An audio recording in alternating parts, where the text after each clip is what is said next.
Hey guys, this is Dippy from SCADMC doing another developer log. Today I'm going to cover how to make elevators in Minecraft, or at least how to simulate them on like a themed entertainment level. So right now we're inside of an elevator.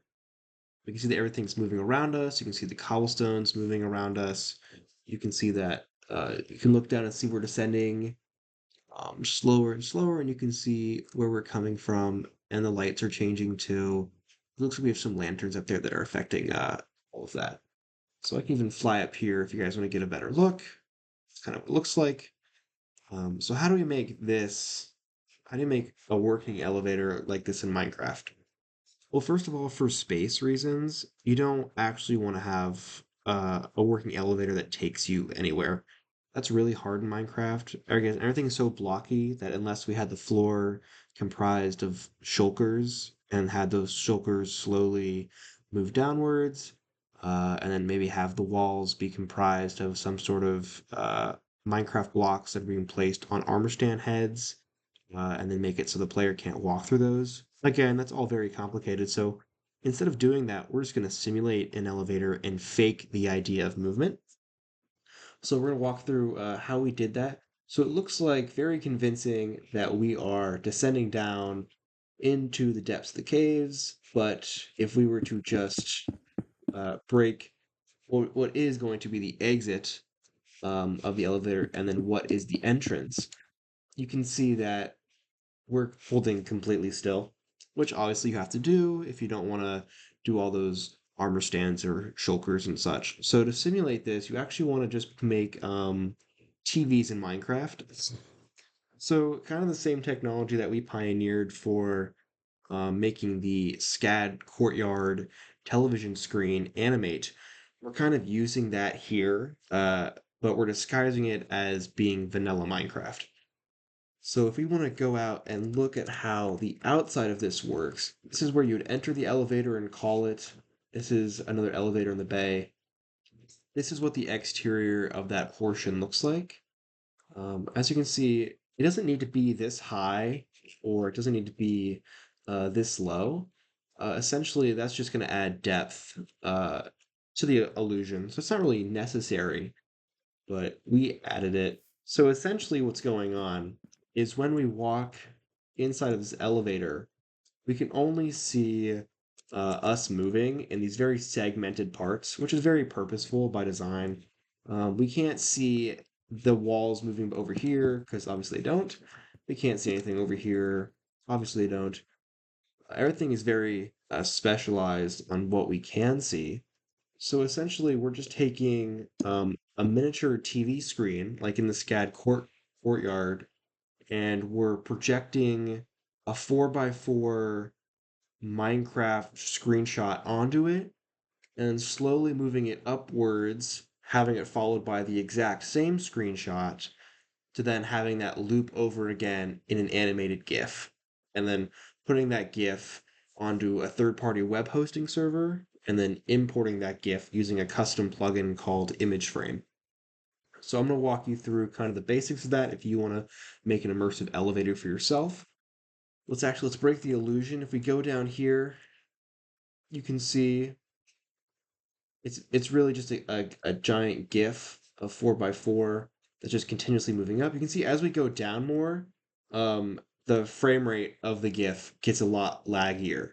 So you can see it's really smooth the closer you are to the actual like ride vehicle, the elevator. But the further away you get, the lower resolution, the choppier it gets. You can see the bottom of this as well is just a sideways moving to simulate motion because it's so far away you can't really tell. Same thing over here. You can see that these closest ones are moving pretty fast. I think it's 30 FPS, but the further away you get, this is the fake depth that we were talking about. The more pixelated, the more staggered, the lower FPS it has. You might even notice that this is comprised of glass. So obviously we have item frames that have maps in them, and those maps are looking at however much land of a real world in Minecraft. And then for every single major frame, we have a new map, and then it's slowly replacing all of them at once, again and again, to give the illusion of a GIF. So it's like we're making frames manually. If you even look closer, you can see that each of these blocks are made up of those tiny blocks that you can see when you make a Minecraft map of your world. So they're not real blocks whatsoever. We're just kind of replacing them to make that animated GIF like we are talking about. So this is made out of glass, and that's pretty important because one of the main things to selling this is lighting. Because instead of just having, as you can see, the fall off from this light into darkness really helps in hiding that it doesn't go on forever and you're not really moving, which is necessary. And you're going to need the same thing for the top. But if you look at the top, you can see that it's kind of flickering a little bit, like we're moving past light sources. It's very intentional. That's because this layer, again, separate from this inner layer, has a light system on either side, on either corner, that slowly moves up to mimic a lantern that would be hung on a wall as we pass it. So it's like we're continuously passing these new light sources. So from here, and the light makes it go through all of this other glass, so it affects all of the cobblestone equally. So it looks like that when we're down here looking up at this, that it gets brighter and it gets brighter, and it kind of gets dimmer again, like we're passing these moving light sources, which is really important to selling it. And of course, digging tunnels so that light can kind of spill down into here and have that same kind of reaction. Although this lantern's really cover it up. You just need to make sure it like really falls off into darkness. So that's how you do the simulated portion. Obviously, you want to add as much sound effects as possible. This is back of house again. So I'll walk you through everything over here. We're testing for two things. We're testing for this stone button being pushed, which is going to break down this first door and do that animation and kind of reset the entire room if you notice that. And then also we're testing to see right here when the player walks into the room, that's going to trigger the doors closing behind them. So this right here is the door closing, this very long line. And then this right here is the button pushing. So when the door closes, it plays this entire sequence. And this is the long wait time of you being in the elevator. You could probably, if you're going to recreate this, you could probably do it with a scoreboard where you're continuously subtracting one per player. You can make a dummy scoreboard, or you could probably do like a potion effect that they can't see on their UI and then try and keep track of when that dissipates. But I just wanted to do a simple line of comparators for this. So as you can see, as we kind of wait it out, it just kind of plays random sound effects until we eventually get to the end of when they get out of the elevator. And obviously, very simply, just plays kind of the reverse effects of getting into the elevator with that opening, and then with an added effect of giving you blindness after you spot Herobrine. So if you notice, once you get out of the elevator, you can spot Herobrine for a second. That's because he's hiding behind this wall right here. So obviously you can't control citizens, NPCs, from a command that well. I mean, you totally can, but I think it's way easier to kind of just put a wall in front of this guy. You can see even he has like a small light source right next to him, like a 2 on the light scale. Just so you can kind of make out that he's back here.